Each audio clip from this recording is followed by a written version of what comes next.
நீங்கள் பார்த்து கொண்டிருப்பது நியூஸ் 21 செய்திகள். தமிழ்நாடு செய்திகளை உடனுக்குடன் தெரிந்து கொள்ள நியூஸ் 21 செய்திகளை பாருங்கள்.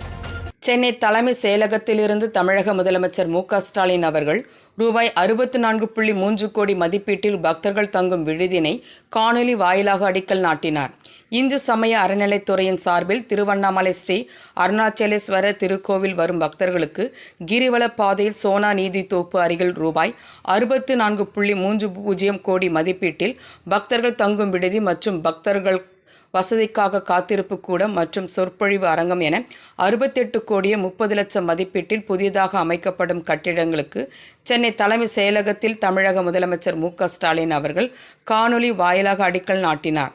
இதனைத் தொடர்ந்து மாவட்ட ஆட்சியர் தர்பகராஜ் குத்துவிளக்கேற்றி துவக்கி வைத்தார் மற்றும் அடிக்கல் நாட்டும் பணியினை JCB இயந்திரத்துடன் துவக்கி வைத்தார்.